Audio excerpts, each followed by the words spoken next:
Quero convidar vocês a nós prosseguirmos com o nosso estudo tão interessante que nós temos feito no livro dos Hebreus. E hoje com um tema muito interessante, que eu creio que vai edificar todos nós, que é o sacerdócio de Cristo. Nós falamos até aqui sobre a parte que Jesus, representado ali como apóstolo de Deus, aquele que é enviado de Deus para nos comunicar Deus, ou melhor, representando a Deus no meio dos homens. Nós falamos também no capítulo 3, que Jesus também ele é tido como aquele que é o sacerdote, ou melhor, o sumo sacerdote. Então, se por um lado Deus é um apóstolo enviado de Deus, representante legal de Deus na terra, para representar Deus na terra, por outro lado ele também é sumo sacerdote, que representa o povo da terra diante dos céus. E é isso que nós vamos ver. Semana passada nós falamos sobre o capítulo 4, que fala sobre essa parte onde Deus, como homem, veio trazer aí o seu reino e a sua verdade, que nós precisamos confiar para podermos entrar no repouso dele. E nós vamos ver agora a parte do sumo sacerdote, como sumo sacerdote. Então você pode abrir a sua Bíblia em Hebreus, capítulo de número 4. Nós vamos partir da onde nós paramos. Nós pretendemos ir até o capítulo 5, o versículo 10. Vamos lá, versículo 14.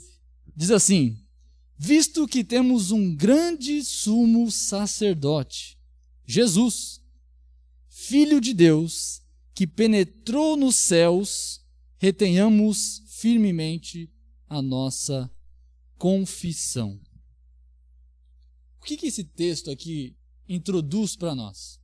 Existe uma série de coisas que nós precisamos entender. O versículo 14, ele é uma introdução que vai explanar todo o conteúdo seguinte.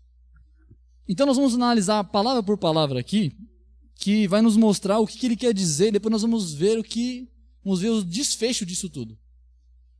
Primeira coisa que ele começa aqui é, visto que nós temos um grande. O que é grande?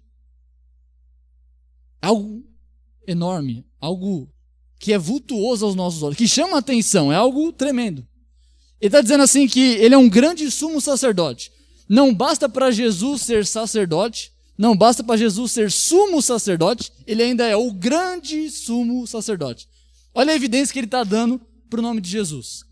Ele está falando assim, vocês precisam entender que Jesus ele não é qualquer sacerdote. Ele está falando para judeus. Vocês precisam entender que Jesus é o grande, é o magnífico, é o excelso, é o acima de todos os outros sacerdotes. Os outros sacerdotes eles foram incumbidos por causa que Jesus existe, porque Jesus é de fato o verdadeiro sacerdote. Eles eram só uma espécie de prelúdio do que Jesus de fato iria ser, que ele é o grande sumo sacerdote. Então a evidência grande aqui é em Jesus Cristo. Jesus Cristo é o grande sumo sacerdote. E ele diz assim, a palavra Jesus. O que essa palavra Jesus traz para mim e para você? Jesus, ele é o Deus encarnado. Mas ele é o nome que é dado para Jesus quando estava em carne. Como é que Jesus era conhecido antes de se encarnar? Adonai, Elohim, era chamado de Yahvé, Javé, uma série de outros nomes que a gente pode colocar aí. O nome de Cristo, de Jesus, é o nome de quando ele se encarnou. Então ele está dando a ideia aqui, Jesus o sacerdote que se encarnou, que se tornou homem, que é verdadeiramente homem. Por que verdadeiramente homem? Porque não existe sacerdote que não seja homem. Todo o sacerdócio sempre foi baseado na tipo de gente que é homem. É humano, é para ser humano. Não é para animal. Não é o sacerdote ovelha, o sacerdote cabra, sacerdote, ou então o sacerdote anjo. Não é nem para anjos, nem para animais. É para seres humanos. O sacerdócio sempre foi assim. Sempre foi para homens, humanos. Então, Jesus, e aí ele vai dizer outra coisa aqui. Se por um lado Jesus era 100% homem, por outro lado ele também era filho de Deus. E nós já vimos aqui que filho de Deus é a mesma coisa para dizer para os judeus que ele é Deus. Essa é a ideia. Nós vimos aí em João, por exemplo, João capítulo 5, versículo 18, fala assim que Jesus dizia-se filho de Deus, e eles queriam matá-lo por quê? Porque Jesus estava se dizendo igual a Deus em essência, substância. Então quando Jesus fala assim, eu sou filho de Deus, ele está dizendo em outras palavras assim, eu sou da mesma essência que Deus. Não tem diferença nenhuma. Então os judeus olharam para ele e falaram assim, está dizendo que é Deus. Como é que Deus pode dizer, um homem pode dizer que é Deus? Então eles começaram a querer matar a Jesus. E aí ele diz aqui uma parte que é a parte que é mais importante aqui para a gente entender. Depois de ele mostrar que Jesus é o grande sumo sacerdote, que ele é homem e também é Deus, ele fala assim o que ele veio fazer, o ofício dele. Qual que é o ofício dele como um grande sumo sacerdote? Não basta identificá-lo como Jesus, não basta identificá-lo como Deus, mas basta identificá-lo por que ele é grande sumo sacerdote. E o motivo está aqui. Porque ele penetrou nos céus. Penetrou nos céus. Para mim e para você, aqui no contexto brasileiro, penetrou aos céus talvez não signifique tanta coisa. Penetrou os céus. E aí? O que isso significa? Mas para os judeus, para os hebreus, os quais essa carta foi enviada, significava muita coisa. Era motivo de consolo, era motivo de alerta, era motivo de atenção e motivo de prestígio. Quem é esse que penetra os céus? E eu vou mostrar para vocês por quê. Primeiro motivo é porque a gente precisa entender a cultura dos judeus. Existia na época de Moisés uma coisa chamada tabernáculo. Tabernáculo o que era? O povo vivia nômade, andando para cima e para baixo, então eles viviam em tendas. Então para eles, como eles se movimentavam o tempo todo, desde que eles saíram do Egito, então eles ficavam saindo e peregrinando. Então as cabanas eram forma deles morarem e se locomoverem com facilidade, porque assim como você alicerçava rapidamente a sua tenda, você também desmontava ela rapidamente para você ir embora. E aí Deus mandou fazer um lugar chamado tabernáculo, que é esse que vocês estão vendo na imagem, que era o lugar onde Deus iria se manifestar, onde ele estaria ali representado. Seria uma casa para Deus morar, vamos dizer assim, para mostrar que ele estava no meio do povo. Esse lugar era onde os sacerdotes iam. Aqui onde vocês estão vendo aí, esse perímetro aí, chamado também de átrio, né? Ele tinha mais ou menos uma espessura aqui de 25 metros por 50 metros. Esse era mais ou menos o tamanho. Não era muito grande, mas era bem grande. E aqui tem algumas divisões desse tabernáculo. Você vê aqui, por exemplo, aqui era o átrio, aqui está aquela parte externa. Aqui era o átrio. O que era o átrio? O átrio era onde eram feitos os sacrifícios. Aqui era o lugar, aqui, vamos colocar assim para ficar fácil para a gente entender. Era uma espécie de churrasqueira gigante, tá? Para ficar mais fácil para a gente entender. Uma grande churrasqueira, e aqui colocava fazer os sacrifícios, e aqui subia também o incenso. Ok? Onde eles colocavam para fazer, vou ter que ficar sem óculos. Para fazer ali, matar os animais, os cordeiros, e depois os queimar. Ok? Aqui era onde, chamado de fonte, é onde eles se limpavam, para fazer a purificação. Lavar as suas mãos e assim por diante. Esse era o lugar do átrio, onde ficavam os levitas e também os sacerdotes.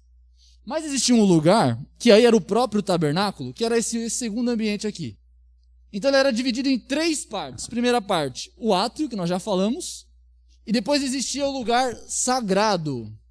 Esse lugar sagrado era essa aqui. Existia uma cortina aqui, e aqui eles entravam. Somente quem poderia entrar aqui eram os sacerdotes. Os levitas não poderiam entrar. Os sacerdotes entravam aqui com algumas finalidades. Primeira, existia a mesa da proposição. Aqui ficavam pães. Então eles tinham que vir aqui, retirar o pão e pôr outro. Existia também o castiçal, onde ficavam as lâmpadas. Pela lei de Deus, essas lâmpadas nunca poderiam ser apagadas. Então eles tinham que ficar o tempo todo entrando lá e colocando mais azeite, mais óleo para permanecer aceso.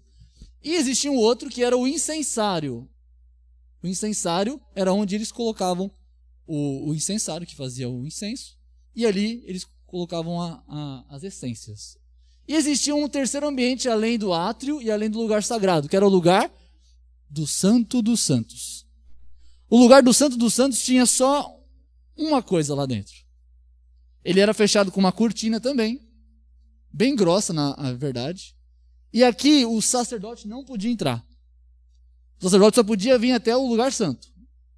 O Santo dos Santos, o único que podia entrar era uma vez por ano e tinha que ser o sumo sacerdote.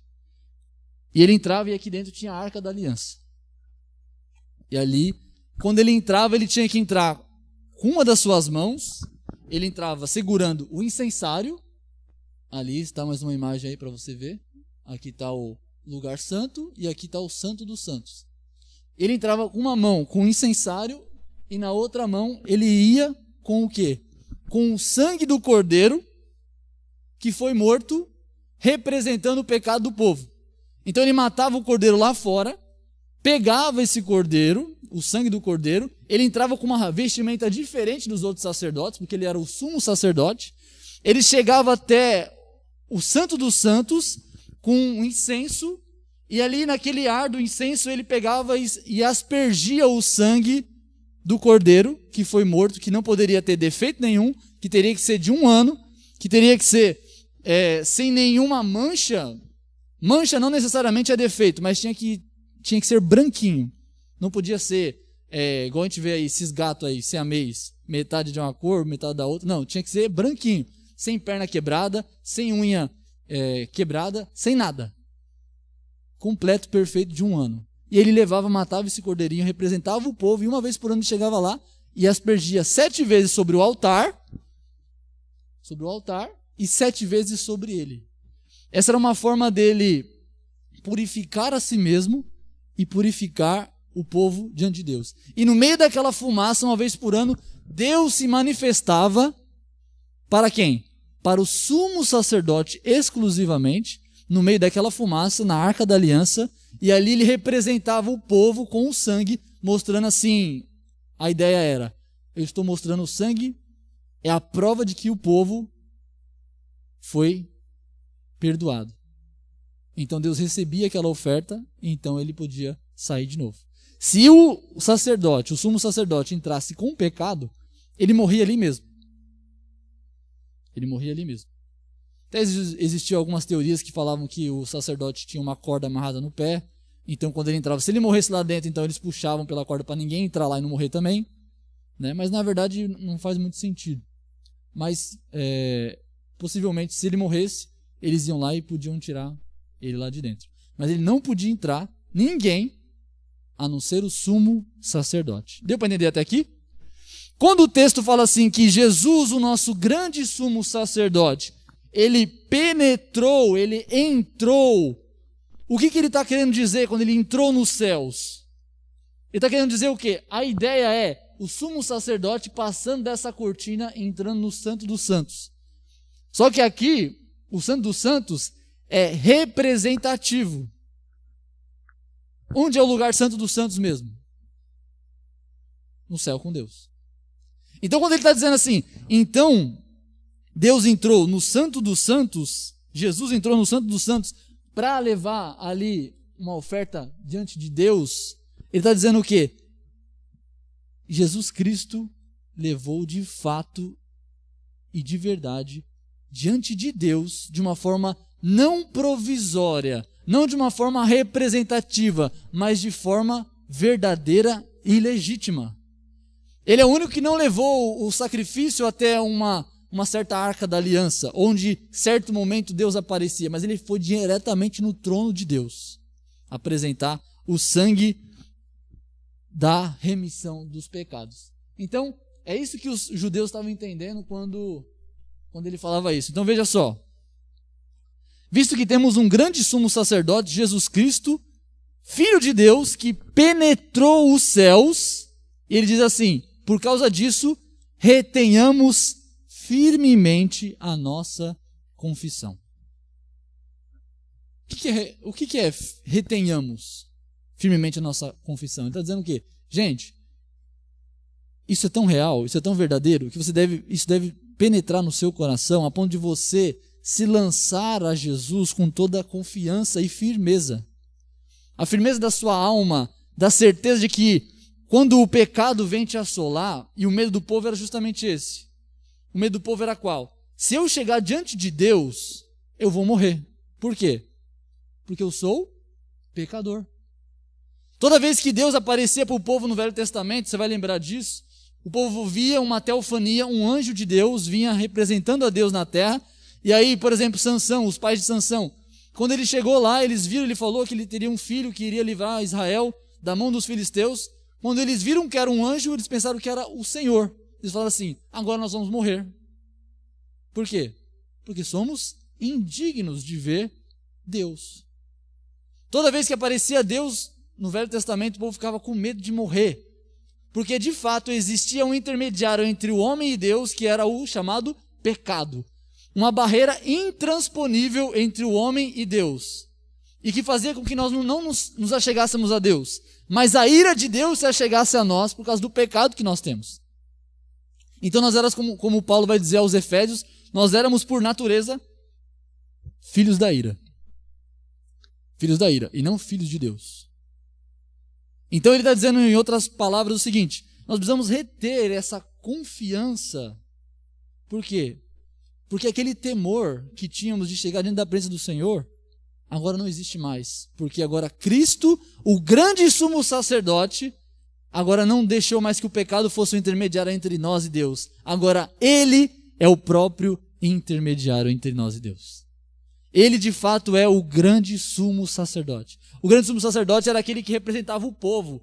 O povo não ia em direção a Deus. Porque se o povo entrasse no Santo dos Santos, o povo morria. Se o povo chegasse perto do tabernáculo, o povo devia ser morto. Então ele está dizendo o quê?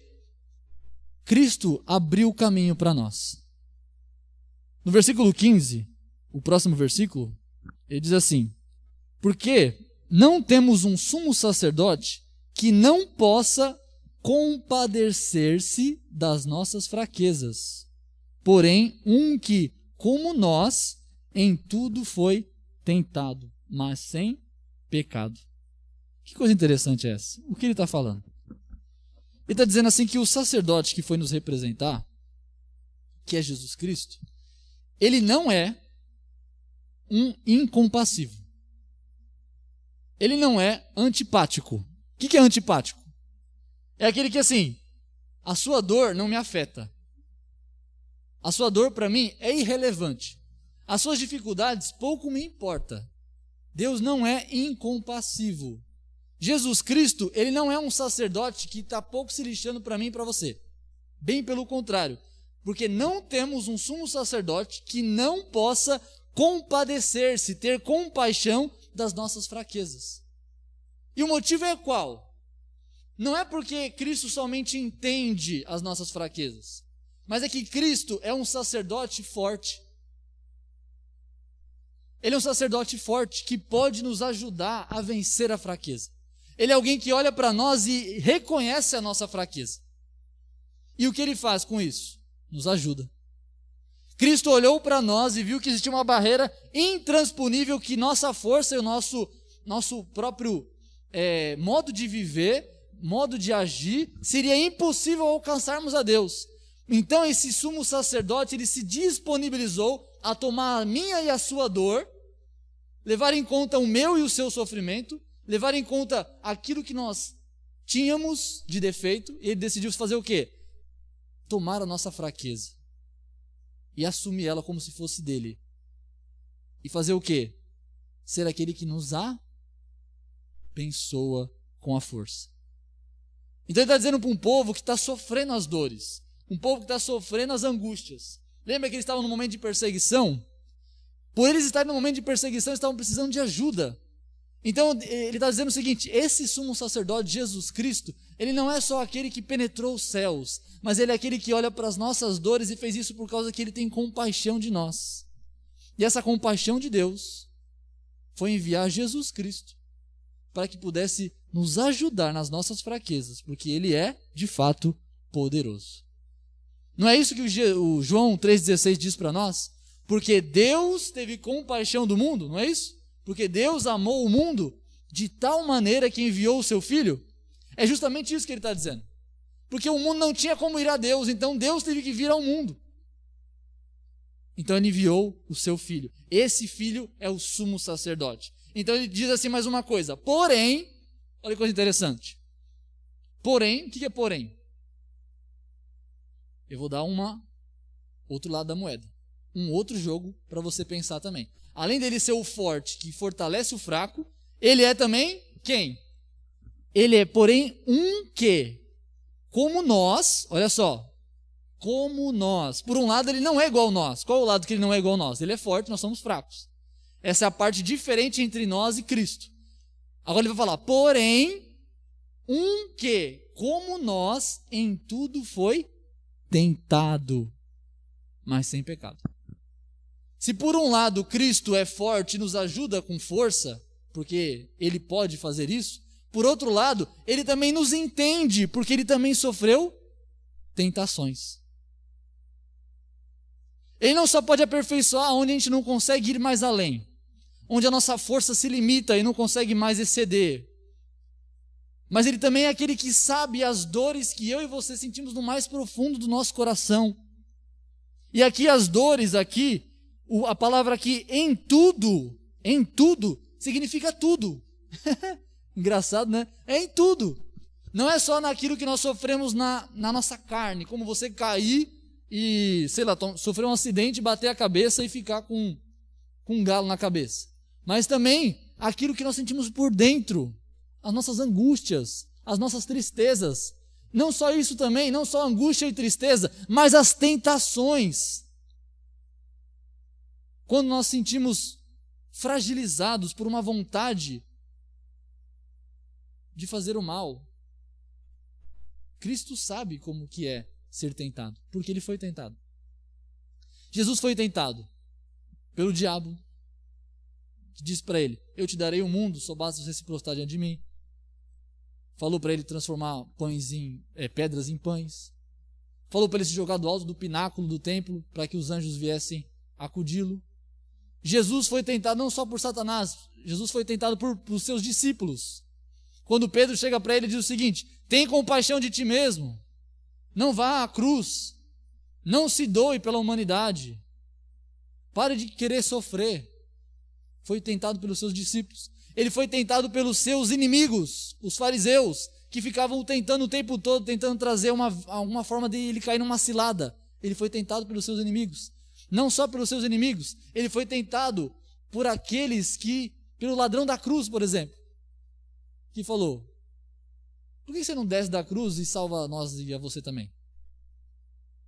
Foi tentado por pecadores. Mas não foi só tentado por pecadores também. Cristo foi tentado pelos escarnecedores. Quem eram aqueles que não estavam na cruz como o ladrão da cruz, mas estavam também lá embaixo falando, desce da cruz se você é Deus. Jesus foi tentado de várias as formas, de todos os modos, mas sem pecado.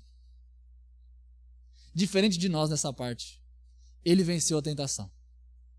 Ele passou pela tentação, mas sem conceber o pecado. A tentação em si não é pecado. A tentação é uma coisa natural. Adão e Eva foram tentados antes de haver pecado no mundo.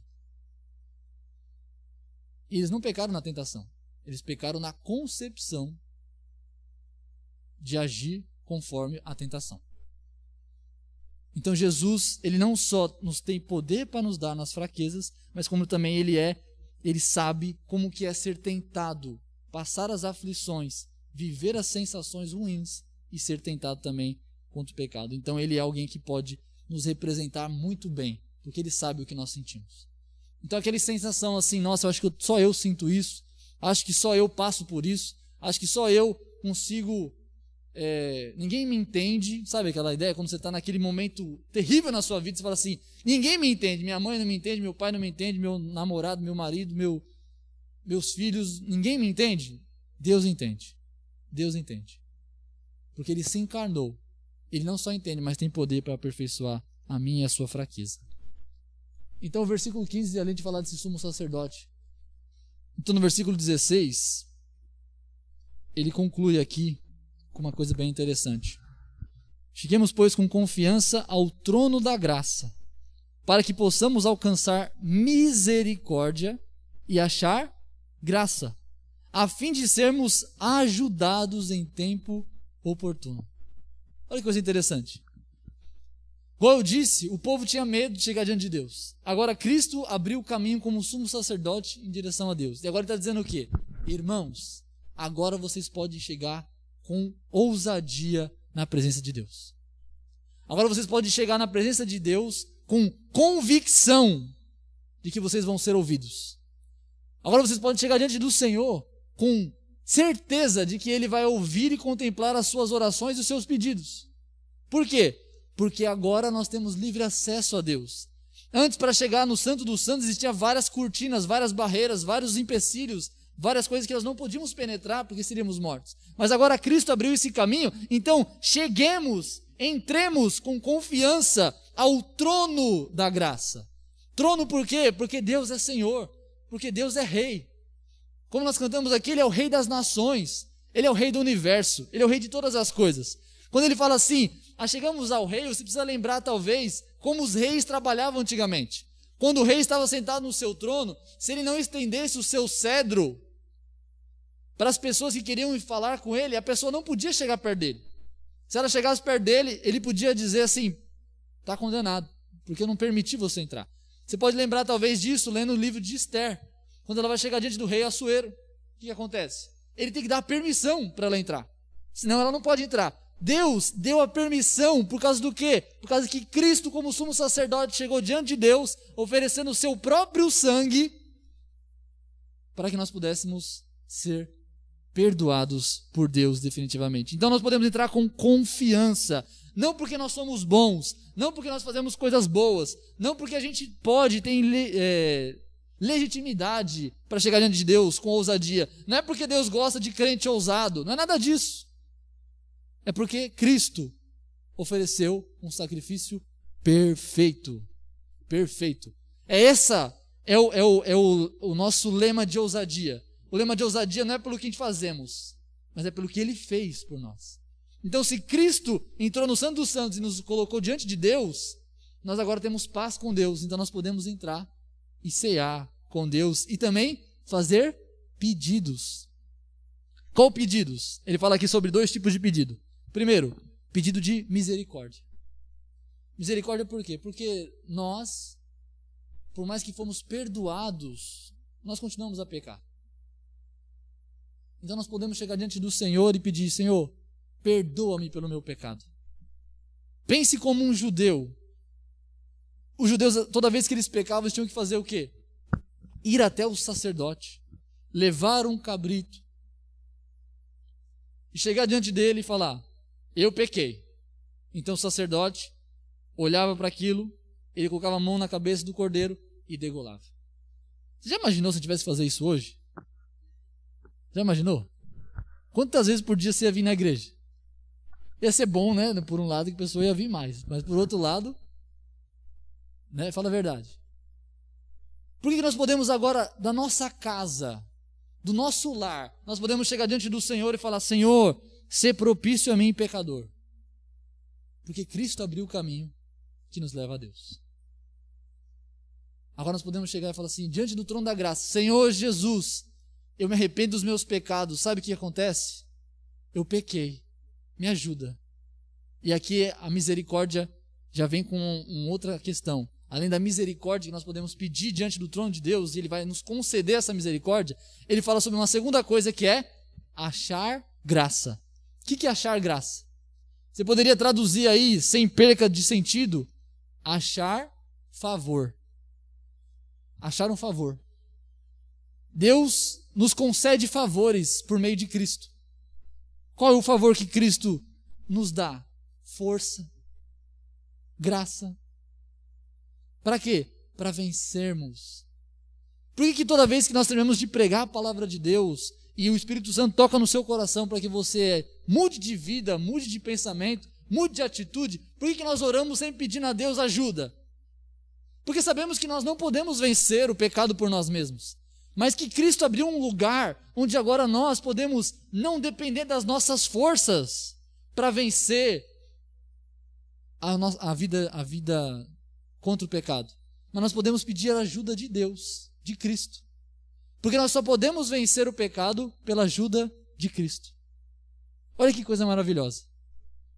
Antes de Cristo, você tinha que lutar com suas próprias mãos, com seus próprios esforços, com seu próprio capacidade, para você no final ser frustrado porque não ia conseguir vencer o pecado. Essa é a história inteirinha que você vai ver de Gênesis a Malaquias. É isso. É o homem tentando guardar a lei de Deus e falhando. O homem tentando ser santo e falhando. O homem tentando ser um homem de Deus e falhando. É isso o tempo todo. Você lê Gênesis, Êxodo, Levítico, Número, Deuteronômio, Josué, Juízes, Ruth, até Malaquias, é assim. Depois que vem o Novo Testamento, Jesus se revela, o sumo sacerdote chega diante de Deus, morre, ressuscita, ascende aos céus, penetra os céus, coloca o sangue dele mesmo, está aqui, ó, paguei o preço por eles. Deus então concede graça para nós, e aí vem o Espírito Santo derramado nos nossos corações para quê? Para nos capacitar a andar na justiça. A partir de agora, no Novo Testamento, não é mais a minha e a sua força que faz diferença. É o poder da graça de Deus que capacita a nossa fragilidade e a nossa ignorância. Nos enriquece com o conhecimento de Deus, nos capacita nas nossas limitações para sermos agora como Cristo. Para agora andarmos acima dos problemas, acima das tentações, acima desse mundo. Essa é a capacidade que Cristo nos dá por meio da sua glória. Então nós chegamos para sermos ajudados, olha só, para alcançarmos misericórdia e acharmos graça, a fim de sermos o quê? Ajudados. Eu e você precisamos de ajuda. Nós somos fracos. Nós precisamos de ajuda de Deus. Ajuda para vencer o pecado, ajuda para vencer as nossas imperfeições. Pode passar. Então nós entramos no capítulo 5. E aí o capítulo 5 agora ele vai relacionar agora coisas que são importantes para a gente continuar compreendendo o que ele quer dizer com Cristo, nosso grande sumo sacerdote. Vejamos o versículo 1 até o versículo 3, que diz assim, eu grifei algumas partes aqui para nos ajudarem. As qualificações do sacerdote. Porque todo sumo sacerdote tomado dentre os homens é constituído a favor dos homens, nas coisas concernentes a Deus, para que ofereça dons e sacrifícios pelos pecados e possa compadecer-se ternamente dos ignorantes e errados, pois também ele mesmo está rodeado de fraqueza. E por esta causa deve ele, tanto pelo povo como também por si mesmo, fazer oferta pelo pecado. O que ele está falando aqui, queridos? Está falando de Jesus? Não. Está falando do sacerdote aarônico. O que é sacerdote aarônico? Que vem de Arão. Arão, irmão de Moisés, aquele que foi constituído por Deus, por intermédio de Moisés, a ser sacerdote da nação de Israel. Ele é o pai dos sacerdotes. Ok? Foi o primeiro sumo sacerdote. Então, ele está falando do quê? Desse sumo sacerdote. E aqui ele faz uma comparação entre o sumo sacerdote Cristo, o verdadeiro, o supremo, o grande, e o sumo sacerdote Arão, o natural, e tudo mais. Ele vai fazer essa distinção, tanto nas suas qualificações, como na sua diferença. Olha só. Por quê? Primeira coisa. Porque todo sacerdote, todo sumo sacerdote, ele é tomado dentre os homens. Lembra que eu falei que o primeiro versículo era um prelúdio de todo o resto? Ele ia antecipar tudo o que ia ser falado depois. Então, aqui nós estamos vendo justamente isso. Novamente ele vai falar sobre o sacerdote, ele é tomado dentre os homens. O sacerdote precisa ser homem. Humano. Porque ele vai representar humanos. Então ele tem que ter essa qualificação. Então, primeira coisa, o sacerdote deve ser homem, escolhido por Deus, ok? Deus é que chamou Arão. Segunda coisa, é constituído a favor dos homens. Olha só, é para representar os homens.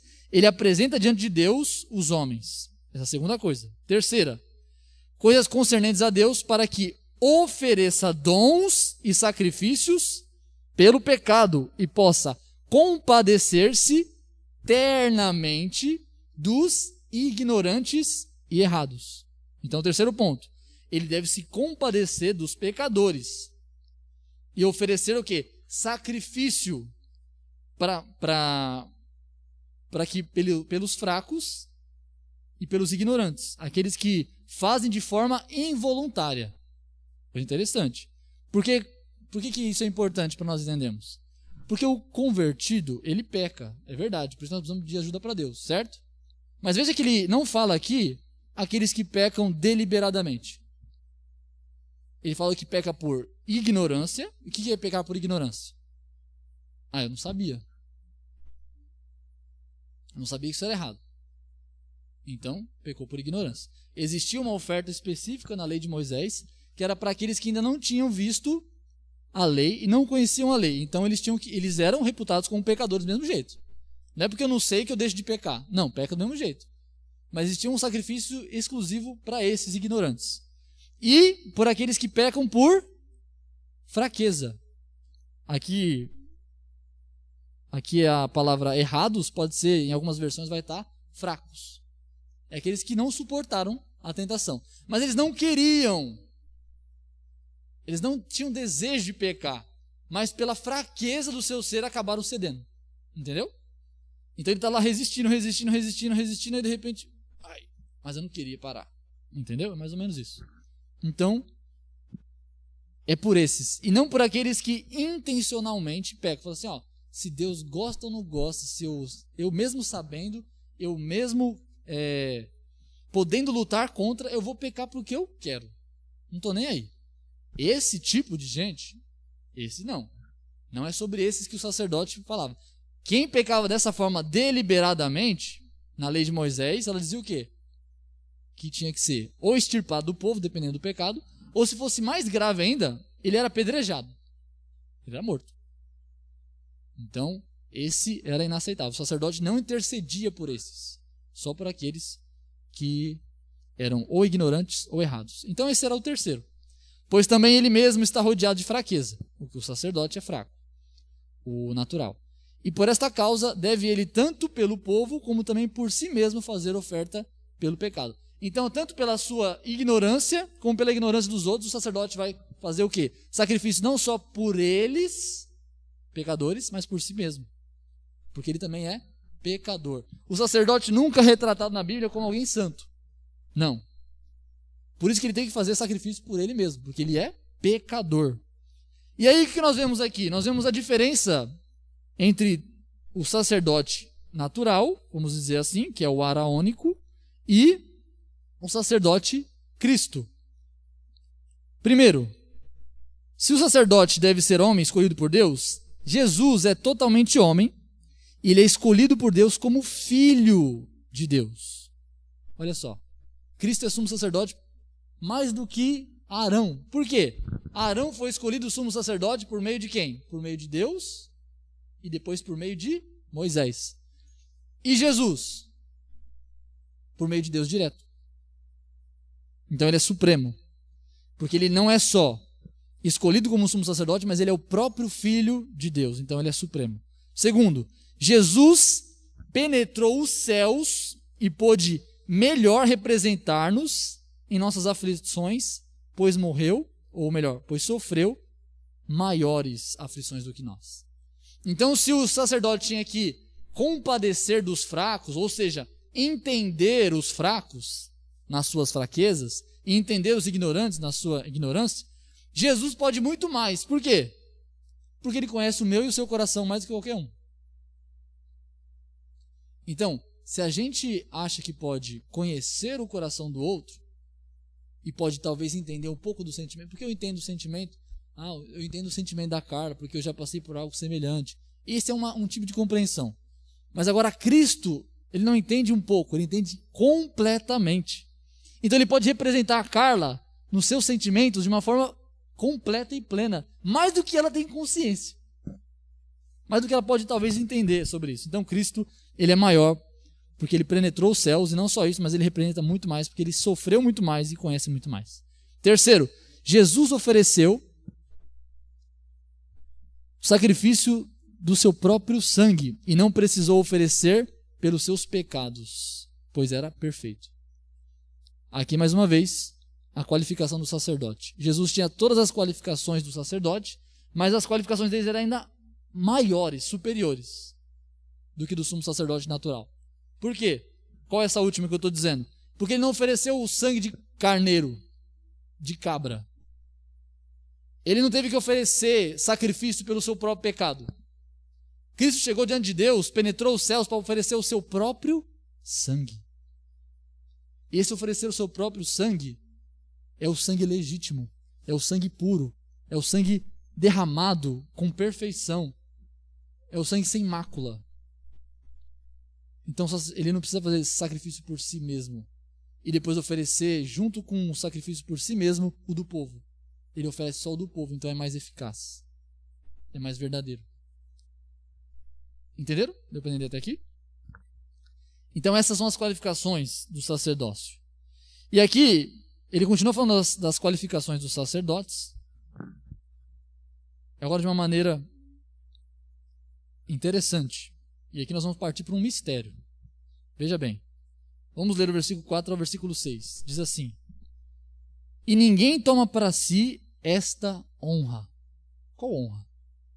Senão o que é chamado por Deus, como Arão. Assim também Cristo não se glorificou a si mesmo para se fazer sumo sacerdote, mas glorificou aquele que lhe disse: Tu és meu filho, hoje te gerei. Como também diz no outro lugar: Tu és sacerdote eternamente, segundo a ordem de Melquisedeque. Veja só, ele fala sobre a parte agora do chamado. O chamado do sacerdote tinha que ser por Deus, e ninguém podia tomar para si esse chamado. Tinha que ser de Deus. Ele fala que Arão teve esse chamado, mas que Cristo, ele não fez o que muitos talvez poderiam pensar que ele fez. Antes que você pensasse assim, Arão foi chamado por Deus, e Jesus, disse ele que foi chamado por Deus? Sabe esse tipo de ideia? Quer ver uma coisa para a gente ilustrar o que poderiam estar pensando sobre Cristo? É o seguinte, os apóstolos foram chamados por Cristo, certo? E esses apóstolos que estão aparecendo por aí, quem chamou eles? Eles mesmos? Entendeu a analogia? É a mesma coisa. Eles poderiam perguntar, e Cristo? Quem foi que chamou Cristo? Nós sabemos quem chamou Arão, mas quem chamou Cristo? E aí ele mostra, Cristo foi chamado desde sempre. Por quê? Cristo não é só chamado como filho, mas ele também é chamado segundo uma ordem, que aí vem um mistério. A ordem de Melquisedeque. Coisa interessante. Vou tentar explicar para vocês um pouquinho disso. Primeiro, aqui mostra a humildade de Cristo. Cristo foi humilde. Toda vez que Cristo aparecia, ele tinha uma referência muito interessante. Quando perguntavam para ele de onde vinha a autoridade, ele falava sempre que a autoridade veio de onde? Do meu Pai. Não é isso? Eu vim falar as coisas que meu Pai me enviou a falar. Eu vim fazer as obras que meu Pai me enviou a fazer. Eu vim pelo meu Pai. Eu estou aqui pelo meu Pai. A honra sempre que Cristo dava era para quem? Para o Pai. Embora ele poderia pegar a honra para ele, não teria problema nenhum. Mas como ele foi um apóstolo, ele veio com esse propósito enviado por Deus, por compaixão ao mundo, então ele dava sempre honra para Deus. Então aquele discurso, vamos fazer um parênteses aqui, aquele discurso de que Jesus é menor que Deus Pai, sabe por quê? Porque sempre que perguntavam para ele qual que era a autoridade dele, ele falava que era do Pai. Então Cristo é menor que o Pai manda nele. Não tem nada a ver. É simplesmente a função que Cristo recebeu, a missão dele era ser um apóstolo. O sumo apóstolo e o sumo sacerdote. Então, Cristo é chamado por Deus. E aí ele vai citar 2 salmos aqui. Primeiro, o salmo de número 110, versículo 4, e o salmo de número 2, versículo de número 7.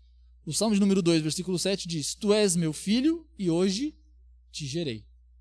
Ele já citou esse versículo um pouco mais atrás. Se você ler Hebreus, você vai ver que no capítulo 2, ele vai citar esse mesmo versículo. Que é o quê? Deus chamou. O gerei aqui não é que ele teve um nascimento. Nós já falamos sobre isso. Significa que ele foi ungido, foi colocado, foi autorizado por Deus. Então Deus autorizou ele como filho para ser representante da nação. E aí ele cita agora Salmo 110. E aqui é muito interessante. Tu és o sacerdote eternamente segundo a ordem de Melquisedeque. Aí fala assim, mas existe a ordem de Arão para sacerdote. Qual que é a ordem de Melquisedeque? A verdade é, quem é Melquisedeque? Já ouviu falar? Melquisedeque é um personagem que aparece no livro, exclusivamente no livro de Gênesis e no livro de Salmos, só. Ele é um personagem que aparece na história de Abraão. Abraão foi libertar Ló, da terra de Sodoma e Gomorra, quando Sodoma e Gomorra foram dominadas por outros reinos. Teve uma guerra, Sodoma perdeu, e foram levados escravos toda a população de Sodoma. E quem estava morando em Sodoma? Ló, sobrinho de Abraão. Então Abraão era poderoso, pegou um exército e foi atrás, fazer o quê? Lutar contra esse reino que levou escravo seu sobrinho. Ele foi lá, entrou, venceu a guerra, trouxe seus sobrinhos de volta, e aí, como era a cultura da época, ele podia ficar com os despojos da guerra, com as riquezas da guerra. Só que o que acontece? Abraão chega diante de um sacerdote que também era rei de Salém, cuja Gênesis não responde, só fala que ele era um sacerdote do Deus vivo. Veja, nós estamos falando de Abraão, gente. Abraão veio muito antes de Moisés. Muito antes de Moisés. Antes do Egito, antes de tudo isso. Ele é o patriarca de Israel. E já existia sacerdote. A pergunta é, que sacerdote é esse? Quando que ele começou a ser sacerdote? Quando ele começou a ser rei? Porque não podia ser rei e sacerdote ao mesmo tempo. Quando ele foi instituído? Quem é a descendência dele? E quem é o sucessor dele? Não se sabe. Só se sabe que ele era um sacerdote, que era um rei de Salém, que Salém é paz, basicamente, e que ele adorava o rei dos reis, senhor dos senhores, que é o Deus da Bíblia, e era um sacerdote legítimo. E Abraão faz o quê? Pega os despojos e dá o dízimo para ele. Mostrando aí que ele reconheceu que ele era um sacerdote de fato. E aí parece que muitas interpretações apareceram, tá? Se você vai ver, tem várias interpretações sobre o que é Melquisedeque. Alguns falam que de fato Jesus veio em uma outra época e se encarnou como Melquisedeque e tal, mas isso é loucura. Existem outras que falam que Melquisedeque era uma espécie de anjo que não tinha descendência e por isso estava ali. Mas loucuras à parte. O que o texto parece dizer para nós é o seguinte: dizer que Melquisedeque, como ele era uma figura que ninguém sabia a sua genealogia, a sua descendência, a sua sucessão, só sabia que ele era um sacerdote legítimo de Deus, então ele usa essa ilustração para mostrar que tipo de ordem Cristo também é. Cristo não é de uma ordem ariônica, que tem descendentes, que tem sucessores, mas ele é de um sacerdócio que é eterno, que não tem começo e não tem fim, que não tem posteridade, não tem alguém que vai assumir maior do que Arão, vai assumir o trono de sumo sacerdote a partir de agora. Não vai ter uma descendência depois disso. Cristo é único e suficiente e perfeito. Ele é tão perfeito como o sumo sacerdote que não existe outro igual. Ele é de uma geração que não tem começo e que não tem nada para... É tipo simplesmente assim, ó, é isso. Não tem explicação, não tem nada em volta maior do que ele. É ele e só. Então parece que ele usa essa ideia para dizer a respeito de Cristo. Cristo é da ordem, não de Arão, mas da ordem de Melquisedeque. Entenderam? Fez sentido? Então aqui ele mostra aí como que Arão é a diferença da ordem de Cristo. Não só Arão é inferior a Cristo, mas também que Cristo é de uma outra ordem superior, que é a ordem de Melquisedeque. E aí nós vamos então para a última parte, que é quando ele fala sobre a fidelidade e o sacrifício. A fidelidade do sacrifício que Cristo viveu. Eu chamo a sua atenção para olhar esse texto aqui, para concluirmos algumas coisas bem interessantes, que diz assim: o qual, que é Cristo, nos dias da sua carne, oferecendo com grande clamor e lágrimas, orações e súplicas ao que podia livrar da morte, foi ouvido quanto ao que temia. Ainda que era filho, aprendeu a obediência por aquilo que padeceu. E sendo ele consumado, veio a ser a causa de eterna salvação para todos os que lhe obedecem. Chamado por Deus, sumo sacerdote, segundo a ordem de Melquisedeque. Olha que coisa interessante. Eu sei que já tem conteúdo demais aqui, mas aqui tem mais um pouco. E para a gente fechar, vamos ver algumas coisas importantes. A primeira delas é que ele faz uma lembrança de como Cristo viveu aqui na terra. Se você lembrar bem, um pouco antes de Jesus ser crucificado, ele passou por um lugar muito conhecido que é o Getsemane. O que aconteceu no Getsemane? Jesus chega diante de Deus e começa a sofrer. Jesus, lembrando que ele passou por tentações, dificuldades como nós, mas não pecou, como o texto já bem disse. Só que ele lembra dessa cena e lembra que ele clamou com lágrimas. E aqui o texto fala assim que ele, nas orações e súplicas, a palavra súplica aqui pode ser traduzida por gritos. É como se Deus estivesse no Getsemane, na pessoa de Jesus, gritando amargamente, pedindo: Deus, meu Deus, se possível, afasta de mim esse cálice. Cristo temia como homem, e sabendo da ira de Deus, ele temia o preço do pecado sobre ele. Jesus não estava preocupado simplesmente com a dor física das chicotadas, com a dor dos pregos, por mais que a gente tenha aflição por isso, e ninguém de nós quer passar por isso, e nem Cristo também ia querer passar por isso. Mas ele olhou para tudo isso e ele olhou mais pela ira de Deus, o poder de Deus esmagando, assim como diz em Salmos, Isaías 53. Foi um homem de dores, experimentado nos trabalhos, e além dessa parte de sofrimento dele, ele foi alguém que levou sobre si as nossas iniquidades. Deus teve por prazer, Isaías vai dizer, esmagá-lo e fazê-lo enfermar. Então a ira de Deus caiu sobre Cristo. E Cristo estava ali e ele faz essa lembrança. A lembrança das orações e das súplicas, e ele pediu, e ele chegou a uma conclusão que é incrível. A conclusão da fidelidade sacrificial. A ponto de Cristo ser para nós um exemplo, não só onde nós podemos nos espelhar e nos inspirar, mas também que podemos ver que ele foi forte o suficiente para nos dar força. Porque Cristo, no meio dessa amargura, no meio dessa tristeza, no meio dessa tentação, sabe como é que ele age? Ele fala: Deus, contudo, seja feita a tua vontade. Parece que o autor aqui está fazendo um paralelo com um outro personagem. O outro personagem é Adão. Perceba a tentação de Adão e perceba a tentação de Cristo. É desproporcional. Correto? No mundo em que Adão vivia, era um mundo antes do pecado. Quando a serpente chega para ele e traz a oferta diante de Eva e diante dele, o mundo que ele está vivendo é um mundo de maravilhas. Não tem por que ele desejar aquela árvore. Não tem por que ele sujeitar a tentação do pecado. Não tem porquê, não tem nada que impeça ele. Se ele deixar de recusar a tentação, o pecado, se ele recusar o pecado, ele não vai sofrer por isso. É o contrário, se ele ceder à tentação, ele vai sofrer por isso. O caso de Jesus é o contrário. Se ele cedesse à tentação, ele teria alívio. Teria alívio. E sabe de uma coisa? Cristo não pecaria simplesmente por não querer ir na cruz. Tem algum mandamento que diz que você tem que ir para a cruz senão você morre? Ou você peca? Não.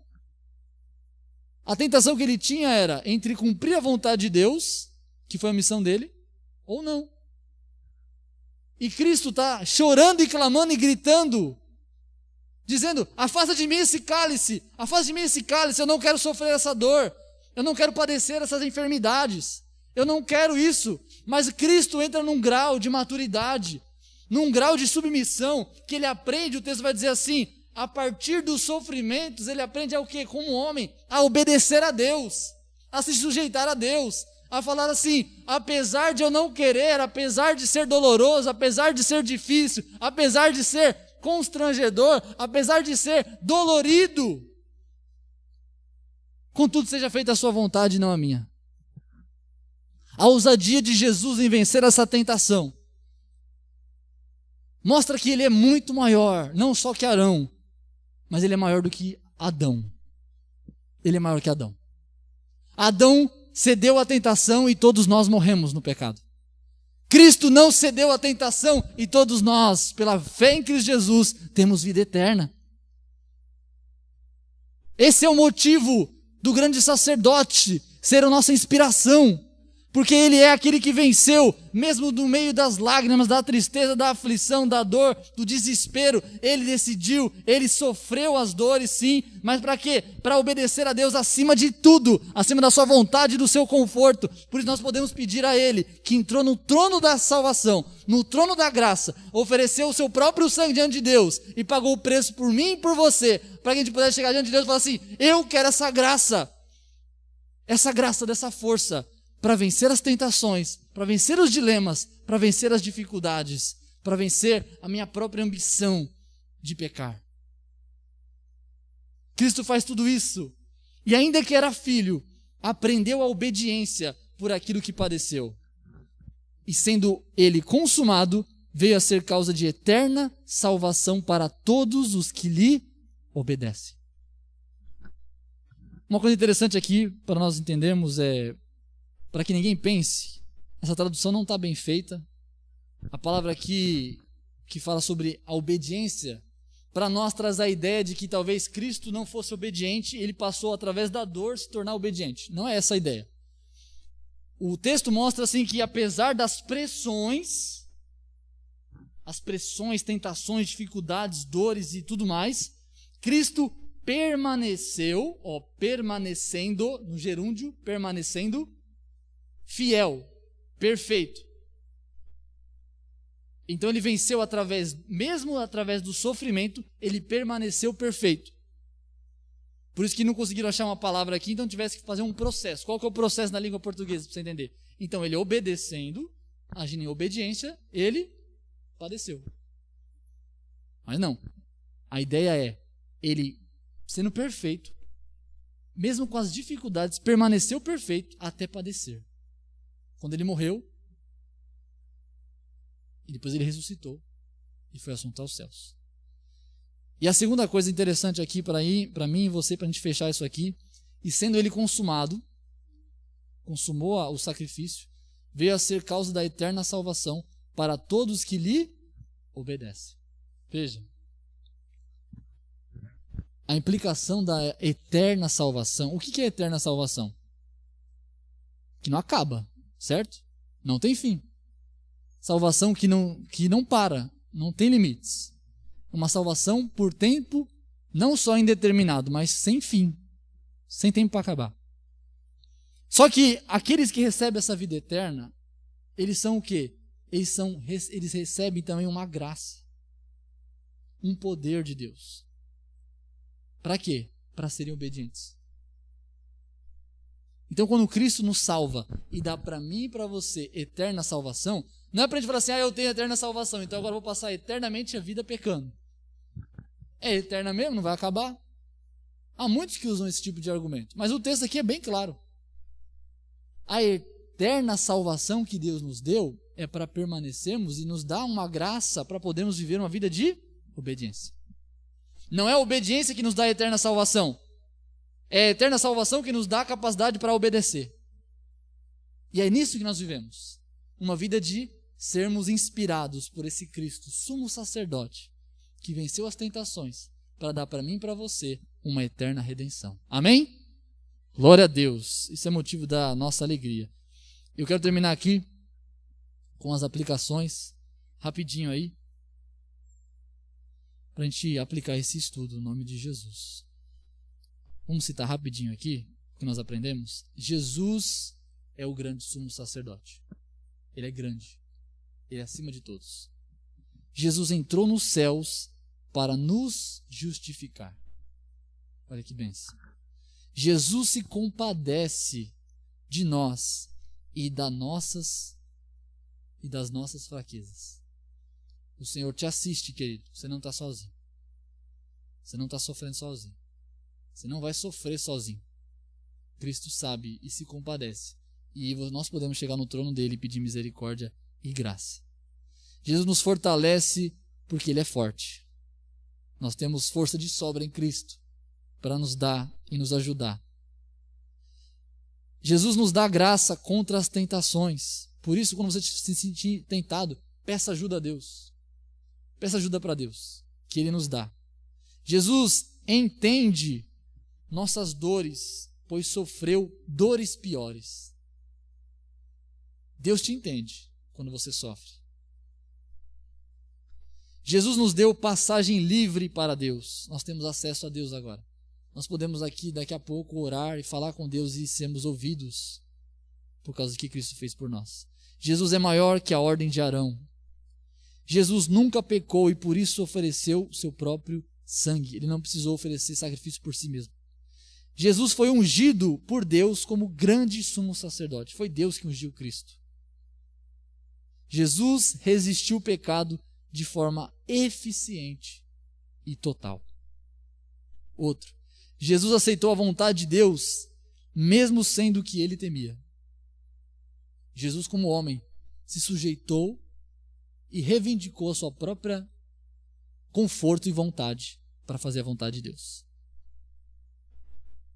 Jesus permaneceu perfeito, mesmo diante de todo o universo de pecado, diferente de Adão, que todo o universo de bênção e de santidade, de liberdade, permaneceu desobediente.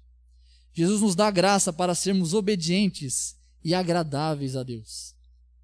Jesus é nossa eterna salvação. Jesus deve ser nossa firme confissão. Essa é a mensagem que Deus trouxe para aqueles judeus e trouxe para nós nessa noite.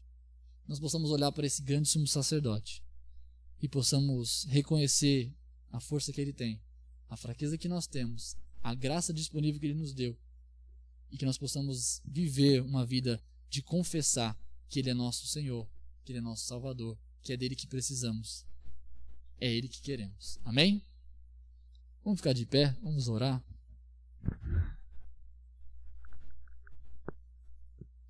Querendo pegar meu óculos aqui, estou sem óculos. Vamos lá, feche seus olhos, vamos falar com esse Deus. Maravilhoso Deus, entramos na tua presença por aquilo que Cristo fez, abrindo o caminho para nós. Obrigado por esse acesso grandioso. Obrigado por essa redenção tão maravilhosa. Obrigado por esse exemplo tão perfeito. Obrigado por essa graça que nos sustenta e nos faz estar aqui nessa noite. O que nos atrai a Ti é o Senhor. O que nos atrai a Ti é o Teu poder e o Teu amor. O Senhor nos abriu a mente, o Senhor nos abriu o coração, o Senhor venceu o pecado e nos transformou em filhos obedientes. Obrigado, meu Deus. Que essa palavra venha entrar nos nossos corações e venha, Senhor, nos trazer a confessar sempre o Senhor, ser o alvo da nossa confissão, ser o alvo da nossa fé, da nossa confiança, ser sempre a obra do Senhor que foi feita no nosso lugar para nos fazer ligados a Deus novamente. Essa é a verdadeira religião. Essa é a verdadeira verdade. Essa é a verdadeiro socorro que nós temos.